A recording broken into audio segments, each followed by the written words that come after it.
Perfection വേണ്ടെന്നല്ല ഞാൻ പറയുന്നത്. പക്ഷെ എൻ്റെ പാട്ടിലൂടെ എന്താണോ നിങ്ങൾക്ക് പെർഫെക്ഷൻ കിട്ടിയിട്ടില്ലെങ്കിൽ ആ പാട്ടിലൂടെ എനിക്ക് എന്നെ കൊണ്ട് പറ്റുന്ന മാക്സിമം ഫീലിങ്സ് അല്ലെങ്കിൽ ഇമോഷൻ എന്താണോ പാട്ടിൻ്റെ അതെനിക്ക് കൊടുക്കാൻ പറ്റുന്നുള്ളൊരു എൻ്റെ ഒരു വിശ്വാസം. ഫസ്റ്റ് പാട്ടിന് മില്യൺ അടിച്ചു. അതെ, 1 മില്യൺ അടിച്ചു ഫസ്റ്റ്. ഒരു ദിവസം കൊണ്ട് തന്നെ അടിച്ചു. അടുത്ത് തന്നെ ശാസ്ത്രീയ സംഗീതം, കഥകളി സംഗീതം തുടർന്ന് പഠിച്ചു. 1ാം ക്ലാസ് മുതൽ കഥകളി സംഗീതം സ്റ്റാർട്ട് ചെയ്തു. കഥകളി സംഗീതം സ്റ്റാർട്ട് ചെയ്തു. 4ാം ക്ലാസ്സിൽ ഞാൻ ആദ്യമായിട്ട് കഥകളിക്ക് പാടി. ഇതിപ്പോ വേൾഡ് വൈഡ് ആണോ? ഒരുപാട് ഒരു 16-17 രാജ്യങ്ങളിൽ നിന്ന് സ്റ്റുഡൻസ് ഉണ്ട് കഥകളി സംഗീതം. ഓൺലൈനായിട്ട് ഞാൻ ക്ലാസ് എടുക്കാണ്. പല ടൈം സോണിലുള്ള ആൾക്കാരാവുകൊണ്ട് തന്നെ ഇൻഡിവിജ്വൽ ക്ലാസ് ഉണ്ട്, ബാച്ച് ആയിട്ടും എടുക്കുന്നുണ്ട്. ഇപ്പൊ ജെൻഡർ വൈസ് നോക്കുകയാണെങ്കിൽ ഇപ്പൊ ആൺകുട്ടികളാണോ പെൺകുട്ടികളാണോ കൂടുതൽ? പെൺകുട്ടികളാണ് ഒരുപാട് പെൺകുട്ടികൾ. കാരണം എനിക്ക് തോന്നുന്നു കഥകളി എന്ന് പറയുമ്പോൾ നമ്മൾ എപ്പോഴും ആദ്യം മുതലേക്ക് ആണുങ്ങൾക്ക് ഒരു പ്രാധാന്യം കൊടുക്കുന്ന ഒരു നമ്മുടെ കേട്ട് കേൾവി അങ്ങനെയാണല്ലോ. ലൈക്ക് പഞ്ചാദ്രിനാഥനി സംവിധാനത്തിലെ സന്യാസിത്തികവ് പഞ്ചഭൂതങ്ങളും പാടി നമിക്കുന്ന സംക്രാന്തിക്കനിവ്.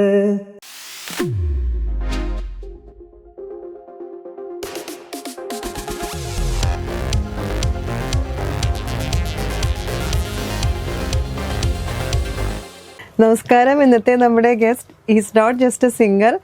ഡിവോഷനും ഇമോഷനും വഴി നമ്മുടെ മനസ്സിനെ കണക്ട് ചെയ്യിപ്പിക്കുന്ന ഒരു ഫീൽ ബേസ്ഡ് പെർഫോമർ കൂടിയാണ്.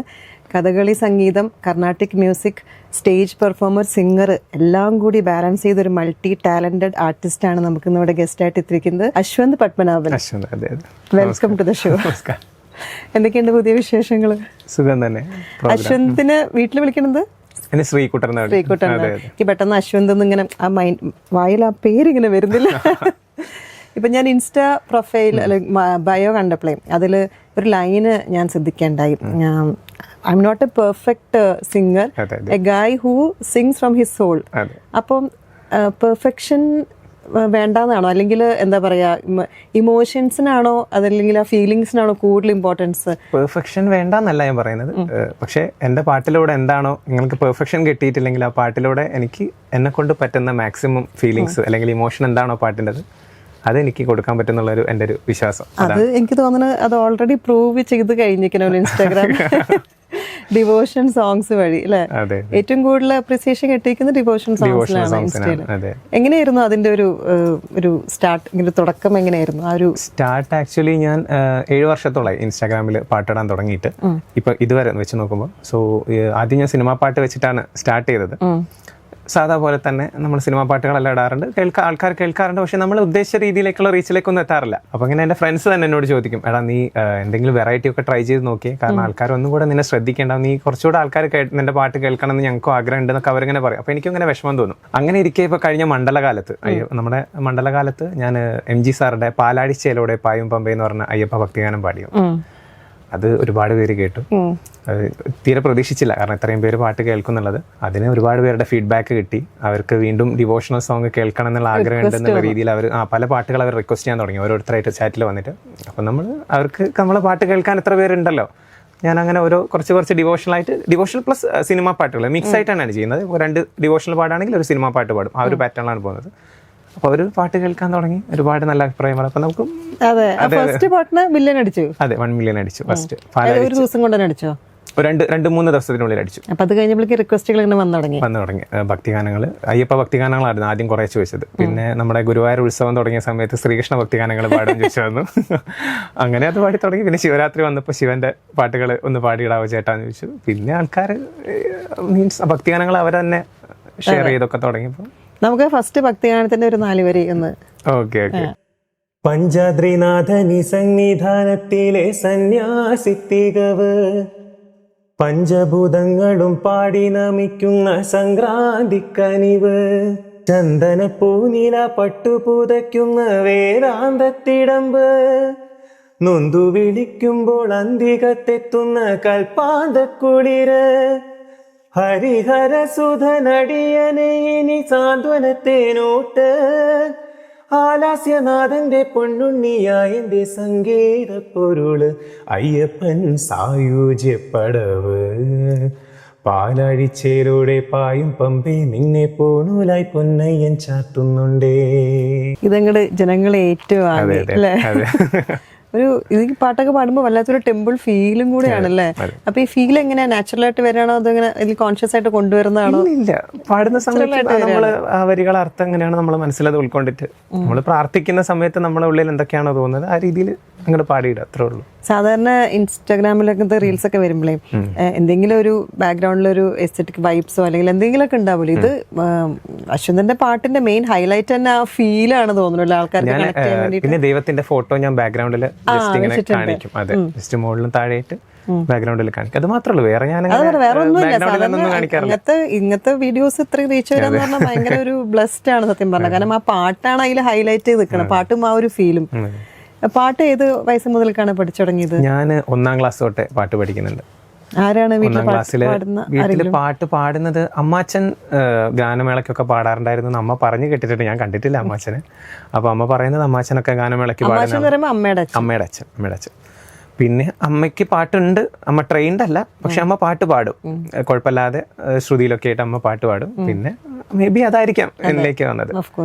അപ്പൊ 1ാം ക്ലാസ്സിൽ എന്നെ പാട്ട് മീൻസ് ഞങ്ങളുടെ വീടിന്റെ തൊട്ട് മുന്നിൽ ചേലിയ കഥകളി വിദ്യാലയം എന്ന് പറഞ്ഞ സ്ഥാപനമുണ്ട്. അത് നമ്മുടെ പത്മശ്രീ ഗുരു ചേമഞ്ചേരി കുഞ്ഞിരാമൻ നായർ ആശാൻ സ്ഥാപിച്ചതാ. അപ്പം ആ സ്ഥാപനത്തിന്റെ തൊട്ട് മുന്നിലാണ് വീട്. അതുകൊണ്ട് തന്നെ ഞാൻ ജനിച്ചു വീണത് ഇതിനു മുന്നിലാണ്. നമ്മുടെ കഥകളി സംഗീതം, ശാസ്ത്രീയ സംഗീതം ഇതിനൊക്കെ നേരെ മുന്നിലെ ചെറുപ്പം മുതലേ അത് തന്നെയാണ് കേൾക്കുന്നത്. അങ്ങനെ 1ാം ക്ലാസ്സിൽ ശാസ്ത്രീയ സംഗീതം പഠിപ്പിക്കാൻ ചേർത്തു. കലാനിലയം ഹരിനമ്പൂതിരി എന്ന് പറഞ്ഞ മാഷാണ് എൻ്റെ ഗുരു കഥകളി സംഗീതത്തിൽ. സാറിനെയാണ് ഇപ്പോഴും പഠിപ്പിക്കുന്നുണ്ട് സാറ്. അപ്പോൾ സാറിൻ്റെ അടുത്ത് ശാസ്ത്രീയ സംഗീതത്തിന് ചേർന്നു. കുറച്ച് പഠിച്ചപ്പോൾ സാറ് അമ്മേനോട് പറഞ്ഞു ഇവനെ കഥകളി സംഗീതത്തിനും കൂടെ ചേർക്കണം. അങ്ങനെ 1ാം ക്ലാസ് തൊട്ട് സാറിന്റെ അടുത്ത് തന്നെ ശാസ്ത്രീയ സംഗീതം, കഥകളി സംഗീതം തുടർന്ന് പഠിച്ചു. 1ാം ക്ലാസ് മുതൽ കഥകളി സംഗീതം സ്റ്റാർട്ട് ചെയ്തു. 4ാം ക്ലാസ്സിൽ ഞാൻ ആദ്യമായിട്ട് കഥകളിക്ക് പാടി. ഒരു കഥയ്ക്ക് ഒറ്റയ്ക്ക് പാടി. മീൻസ് ഹനുമാന്റെ ഒരു പദമുണ്ട്, ആ ഒരു പദത്തിൽ ഞാൻ ഒറ്റയ്ക്ക് പാടിക്കഴിഞ്ഞപ്പോൾ അന്ന് കഥകളി വേഷം പഠിപ്പിക്കുന്ന മാഷ് സ്ഥാപനത്തിന്റെ മേളിലേക്ക് കൂട്ടിക്കൊണ്ടുപോയിട്ട് ഒരു 100 രൂപ കയ്യിൽ വെച്ച് തന്നു. എന്നിട്ട് പറഞ്ഞു നന്നായിട്ട് പാടിയതിനുള്ള എൻ്റെ ഒരു സന്തോഷത്തിന് തരികയാണ്, ഇത് അഹങ്കരിക്കാനൊന്നും പാടില്ല, ഇതേപോലെ തന്നെ മുന്നോട്ടേക്ക് പാടുക, നന്നായി വരട്ടെ എന്ന് പറയും. അതാണ് എൻ്റെ സംഗീത ജീവിതത്തിൽ എനിക്ക് കിട്ടിയ എൻ്റെ ആദ്യത്തെ ഏണിങ്സ് എന്ന് പറയുകയാണെങ്കിൽ ആ ഒരു 100 രൂപയുടെ. അതെ. അന്ന് ഭയങ്കര സന്തോഷമായിരുന്നു. അതിപ്പോഴും ഞാൻ നമുക്ക് ഓർക്കാനുള്ള മെമ്മറി എന്ന് പറയുമ്പോൾ എനിക്ക് ആക്ച്വലി കഥകളി സംഗീതത്തിൽ എനിക്ക് അത് തന്നെയാണ് എപ്പോഴും മനസ്സിലുള്ളത്. അല്ലെ, കഥകളി സംഗീതം സ്റ്റാർട്ട് ഇപ്പൊ 1ാം ക്ലാസ് മുതൽക്ക് പഠിച്ചു എന്നാണല്ലോ. അത് എത്രമാത്രം അത് ഭയങ്കര വലിയൊരു ടഫസ്റ്റ് ആയിട്ടുള്ളൊരു 1ാം ക്ലാസ്സിൽ ഞാൻ പഠിച്ചത്, ഞാൻ ഫസ്റ്റ് ക്ലാസ് കഴിഞ്ഞ് അല്ലെങ്കിൽ ഒരു 2-3 മാസത്തോളം ക്ലാസ് കഴിഞ്ഞ് വീട്ടിലെത്തിയിട്ട് കരച്ചിലായിരുന്നു എന്ന് അമ്മ പറഞ്ഞത്. അതെനിക്ക് ഓർമ്മയില്ല അന്നത്തെ സംഭവങ്ങളാണ്. അമ്മ പറഞ്ഞതെന്ന് വെച്ചാൽ ഇവൻ വീട്ടിൽ വന്ന് കരച്ചില്ല, കാരണം ഇത് പഠിക്കാൻ പറ്റുന്നില്ല അമ്മേ, കാരണം ഓർത്ത് വെക്കാൻ പറ്റുന്നില്ല, പാടുന്ന ശൈലിയിലേക്ക് എത്താനാവില്ല. അപ്പൊ ഞാൻ ചോദിക്കട്ടെ, കർണാട്ടിക്കും ഇതും കൂടെ ഒരുമിച്ച് എങ്ങനെ പഠിക്കാൻ കുഴപ്പമില്ല. കർണാട്ടിക് ബേസ് ഉണ്ടെങ്കിൽ കഥകളി സംഗീതം നമുക്ക് പഠിച്ചെടുക്കാൻ പറ്റും. അതെ, ആ സമയത്ത് ചെറുപ്പത്തിലേ നമ്മളിത് പഠിച്ചെടുക്കുമ്പോൾ നമുക്ക് കുറച്ചും കൂടെ ക്യാച്ച് ചെയ്യാൻ പറ്റും. മീൻസ് നമുക്ക് ബോധം വരുന്ന പ്രായത്തുമ്പോഴത്തേക്ക് തന്നെ നമുക്കൊരു ഐഡിയ വന്നു തുടങ്ങും. അപ്പൊ നമുക്ക് കുറച്ചുകൂടെ മീൻസ് ആ 4ാം ക്ലാസ്സിലൊക്കെ കഥകളിക്ക് പാടി കഴിയുമ്പോൾ തന്നെ എനിക്ക് ആ ടൈമിൽ എൻ്റെ ഉള്ളിൽ ഒരു കഥകളിയുടെ എന്താ പറയുക പാടുന്ന രീതി, ട്രാക്ക് കാര്യങ്ങളൊക്കെ ഒന്ന് മൈൻഡിൽ സെറ്റായി വന്നിട്ടുണ്ട്. അപ്പൊ പിന്നെ നമ്മൾ ഏജ് വരുന്നവർ നമ്മളത് ബിൽഡ് ചെയ്ത് കൊണ്ടുവരല്ലേ ചെയ്യുന്നത്. കുറച്ചുകൂടെ ഏജ് എത്തുമ്പോഴത്തേക്ക് കംപ്ലീറ്റ് ഓക്കെ എന്നുള്ള രീതിയിലേക്കായി. ഇത് പാട്ട് പഠിക്കുമ്പോ എപ്പോഴും തോന്നിയിരുന്നു ഇതിന്റെ ഡാൻസും പഠിക്കണം എന്നുള്ളത്? ഇല്ല പഠിക്കാൻ തോന്നിയില്ല. കഥകളി ഇല്ല, വേഷത്തിനോട് അഭിനയിക്കുന്നവരോട് അതെനിക്ക് തീരെ താല്പര്യമില്ല. പാടാൻ തന്നെയാണ് എപ്പോഴും. ഈ 4ാം ക്ലാസ്സിലല്ലേ പാടിയെന്ന് പറഞ്ഞത്? അപ്പൊ അതാ ഒരു എക്സ്പീരിയൻസ് എങ്ങനെയായിരുന്നു? ഒരു സ്റ്റേജിൽ നിന്നിട്ട് ഇത്രയും ആൾക്കാരുടെ പ്രത്യേകിച്ച് അവരുടെയൊക്കെ റിയാക്ഷൻസ് നമ്മൾ കാണുമല്ലേ? അത് പാടുന്ന സമയത്ത് മാഷ് മിഡിലിൽ നിൽക്കും. നമ്മൾ 2 പാട്ടുകാരാണല്ലോ, കഥകളി സംഗീതം പാടുന്നിട്ട് 2 പേരുണ്ടാവും, ഒരു പൊന്നാനി ഒരു ശിങ്കിടി. അപ്പോൾ അന്ന് ഞാൻ പൊന്നാനിയിട്ട വേദിയിൽ പാടി ആദ്യമായിട്ട്. ചെറിയ വയസ്സിൽ ഞാൻ ആദ്യമായിട്ട് ലീഡ് ചെയ്യുന്ന രീതിയിൽ ഞാൻ വേദിയിൽ കയറി. അപ്പോൾ നമ്മുടെ മിഡിലിൽ മാഷ് നിൽക്കും. എൻ്റെ ഗുരുനാഥൻ, അത് കലാനിലയം ഹരിനമ്പൂതിരി മാഷ് നടുക്ക് നിൽക്കുന്നത് എന്തുകൊണ്ടാ വെച്ചാൽ ഞാൻ ഇനി മുദ്ര ഒന്നും മനസ്സിലാവാത്ത ഞാൻ റോങ് ആയിട്ട് മുദ്ര കഴിയുന്നതിന് മുന്നേ അടുത്ത വരി എടുത്ത് പാടിക്കഴിഞ്ഞാൽ കംപ്ലീറ്റ് തെറ്റുമല്ലോ, അവർക്കും തെറ്റും, നമ്മൾ പാടുന്നതൊക്കെ തെറ്റും. അപ്പൊ മാഷ് നമ്മുടെ നടുക്ക് നിൽക്കും.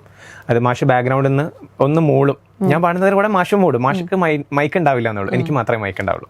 അപ്പൊ ആ ഒരു കോൺഫിഡൻസ് എനിക്കുണ്ട് ആ സമയത്ത്. അല്ലാതെ ഞാൻ ഇതിൽ കയറില്ല, ആ സമയത്തൊന്നും കയറില്ല. അപ്പൊ ഒരു കോൺഫിഡൻസ് എനിക്കുണ്ട്, മാഷ് കൂടെ പാടുന്നുണ്ടല്ലോ. അപ്പൊ മാഷ് ഇതും കൂടെ എനിക്ക് കേൾക്കാൻ പറ്റുന്നുണ്ട്. വരി തീർന്നിട്ടുണ്ടെങ്കിൽ അടുത്ത വരി മാഷ് സ്റ്റാർട്ട് നല്ല വോയിസിൽ മൈക്കില്ലാതെ ബാക്കിൽ നിന്ന് പാടും, എനിക്ക് മനസ്സിലാവുന്നുണ്ട് അടുത്ത വരി സ്റ്റാർട്ട് ചെയ്തിട്ടുണ്ട്.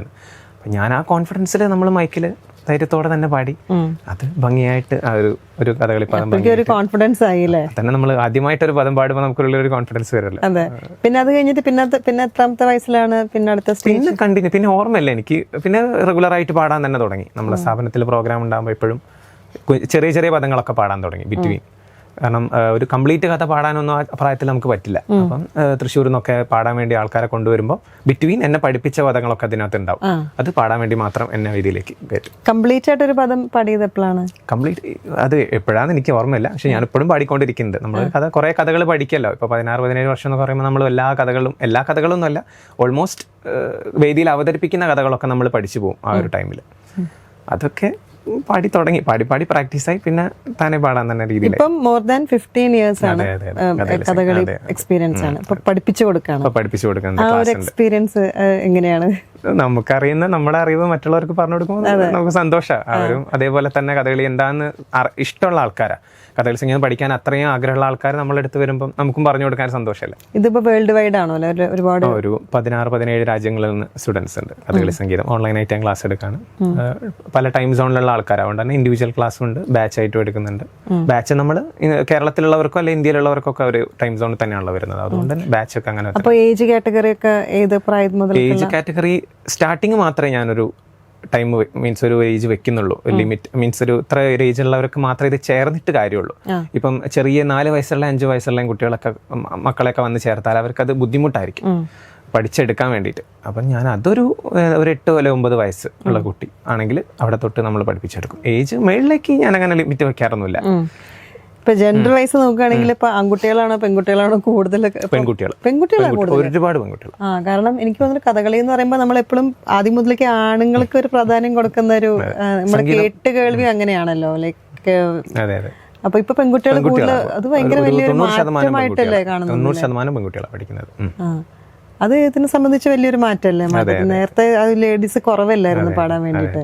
ഇതിപ്പോൾ സിസ്റ്റമാറ്റിക് ആയിട്ട് പഠിക്കുന്നവരുണ്ട്, അല്ലാതെ ഇപ്പം ഇഷ്ടപ്പെട്ട പദങ്ങളൊക്കെ പഠിക്കേണ്ട മീൻസ് പജിതാഹരെ പോലെ നമ്മൾ പേര് കേട്ട കഥകളി പദം അജിതാഹര എന്ന് പറയും. അങ്ങനത്തെ പദങ്ങളൊക്കെ കേട്ടിട്ട് അത് പഠിപ്പിക്കാൻ വേണ്ടി അതുപോലെയുള്ള കഥകളി സംഘത്തിൽ ഒരുപാട് പദങ്ങളുണ്ട്. അജിതാഹര പോലെ തന്നെ ബ്യൂട്ടിഫുൾ ആയിട്ടുള്ള ഒരുപാട് പദങ്ങളുണ്ട്. അപ്പോൾ അങ്ങനത്തെ പദങ്ങൾ പഠിക്കാനായിട്ട് വരുന്നവരുണ്ട്, സിസ്റ്റമാറ്റിക് ആയിട്ട് പഠിക്കുന്നവരുണ്ട്. അവർക്ക് എന്താണോ അവരുടെ ആഗ്രഹം അതുപോലെ നമ്മൾ ക്ലാസ് എടുത്തു കൊടുക്കും. ഇപ്പൊ കഥകളിയിൽ സിംഗർ ആണല്ലോ ഇമോഷൻ ക്രിയേറ്റ് ചെയ്യുന്നത്, ആക്ടർ അത് ഫോളോ ചെയ്യും. അപ്പൊ ഈ സ്റ്റേജിൽ ഇത് സിംഗ് ആയിട്ട് പോണത് എങ്ങനെയാണ്? അത് മെയിൻറ്റെയിൻ ചെയ്ത് പോണത് എങ്ങനെയാണ്? സിംഗർ ഇമോഷൻ ക്രിയേറ്റ് ചെയ്തിട്ട് ആക്ടർ ഫോളോ ചെയ്യുകയല്ല ചെയ്യുന്നത്. ആക്ടർ എന്താണോ മുദ്രകൾ കാണിക്കുന്നത് വേദിയിൽ അത് നമ്മൾ ബാക്കിൽ ഫോളോ ചെയ്യാണ് ചെയ്യുന്നത്. അതിനനുസരിച്ച് മുദ്രകൾക്കനുസരിച്ചാണ് നമ്മൾ ബാക്കിൽ പാടുന്നത് പാട്ട്. അപ്പോൾ അവരതിന് അഭിനയിക്കും. അപ്പോൾ ആ അഭിനയിക്കുന്നതിൻ്റെ ഭാവം നമ്മുടെ പാട്ടിലൂടെ നമ്മൾ ജനങ്ങൾക്ക് കൊടുക്കണം. വേഷക്കാരന് സംസാരിക്കാനൊന്നും പറ്റില്ല. അപ്പോൾ അവരുടെ ഈ കമ്മ്യൂണിക്കേഷൻ ഈ മുദ്രകളിലൂടെ ആയിരിക്കും. ആ മുദ്ര ഫോളോ ചെയ്തിട്ട് മുദ്ര എങ്ങനെയാണോ പോകുന്നത് ആ മുദ്രയ്ക്കനുസരിച്ച് നമ്മൾ ബാക്കിൽ പാടുന്നു. അതിൻ്റെ ഭാവം കംപ്ലീറ്റ് നമ്മൾ കൊടുക്കണം. മുദ്രയിലൂടെ എന്താണോ എക്സ്പ്രസ് ചെയ്യാൻ ശ്രമിക്കുന്നത് കംപ്ലീറ്റ് ഭാവം നമ്മളെ പാട്ടുകാരുടെ കയ്യിലായിരിക്കും. ഇപ്പം എവിടെയെങ്കിലും ഒരു മുദ്ര നമ്മൾ മിസ്സായി പോയി എന്ന് വെക്കും. നമ്മളിപ്പോൾ സ്റ്റേജിൽ ഇപ്പോൾ നിങ്ങൾ പാടുന്ന സമയത്ത് ഇപ്പോൾ നേരത്തെ പറഞ്ഞ പോലെ മുദ്ര വെച്ചിട്ടാണ് പാടുക. മുദ്ര ഫുള്ള് കാണാൻ പറ്റും പാടുന്ന സമയത്തല്ല? കാണാൻ പറ്റും. പക്ഷെ ഇൻ കേസ് എവിടെയെങ്കിലും ഒരു മുദ്ര മിസ് ചെയ്ത് പോയി കഴിഞ്ഞാൽ അവിടെ അഥവാ മിസ്റ്റേക്കൻലി നമ്മളിപ്പം മുദ്ര കഴിഞ്ഞിട്ടും വീണ്ടും അവർ പാടിപ്പോണെങ്കിൽ നമ്മൾ ശിങ്കിടി പാടുന്ന ആൾ സപ്പോർട്ട് ചെയ്ത് കൊടുക്കും. കഴിഞ്ഞിട്ടുണ്ട് എന്നുള്ളത് നമുക്ക് എല്ലാവർക്കും മനസ്സിലാവും. എല്ലാവർക്കും അറിയാം. അതെ, അറിയാൻ പറ്റും. ശിങ്കിടിക്ക് അറിയാം, പൊന്നാനിക്ക് മുദ്ര അറിയാം, ഈവൻ ചെണ്ടക്കാരന് വരെ മുദ്ര അറിയുന്നവരായിരിക്കും. അപ്പം വരി കഴിഞ്ഞ മീൻസ് ഇപ്പോൾ മുദ്ര കഴിഞ്ഞിട്ടുണ്ടെങ്കിൽ ശിങ്കിടി മീൻസ് പൊന്നാനി ഇപ്പം അറിയാതെ വീണ്ടും എടുത്ത് പാടിപ്പോയി എന്ന് വിചാരിക്കാം. അപ്പൊ ശിങ്കിടി അടുത്ത വരി എടുത്ത് തുടങ്ങി കൊടുക്കും. അല്ലെങ്കിൽ ചെണ്ടക്കാരൻ തന്നെ നമ്മളെ നോക്കും കഴിഞ്ഞിട്ടുണ്ടെന്നുള്ള ഇതൊരു സൂചന നമുക്ക് തരുന്ന രീതി ആ ഒരു കെമിസ്ട്രി അവിടെ ബിൽഡ് ചെയ്യും. ഓട്ടോമാറ്റിക്കലി അവിടെ ബിൽഡ് ചെയ്ത്. അതെ, നമ്മൾ ആരോട് പറഞ്ഞ് പ്ലാൻ ചെയ്ത് വെക്കുന്നതല്ല, ഓട്ടോമാറ്റിക്കലി നമ്മൾ എല്ലാവരും അതിൽ ഇൻവോൾവ് ആകുമ്പോൾ അവിടെ ഒരു കെമിസ്ട്രി അവിടെ ബിൽഡ് ചെയ്യും. നമുക്ക് ആ വളരെ ഫേമസ് ആയിട്ടുള്ള ഇപ്പം ഒരുപാട് ലൈക്സ് കിട്ടിയ അജിതാഹരയുടെ തന്നെ ഒരു 4 പേർക്ക് ഒരുപാട് പേര് അത് വെയിറ്റ് ചെയ്തുകൊണ്ടിരിക്കുകയാണ് ആ ഒരു പാട്ട് കേൾക്കാൻ വേണ്ടിയിട്ട്. മേദുര ഭക്തിയുള്ള മാതൃശ സുഖമെന്നേ വാദമില്ലഹോ ദുഃഖം ബാധിക്കയില്ല നൂനം യാദവാധിപ നിന്നെ ഹൃദി ചിന്താനിതാനേനാ മോദം മേ വളരുന്നു മോദം മേ വളരുന്നു കരുണവരണം അരുണ സഹജ കേതനാമോദം മേ വളരുന്നു കരുണവരണം അരുണ സഹജ കേതന അജിത ഹരേ ജയ മാധവ വിഷ്ണു അജമുഖ ദേഹ നത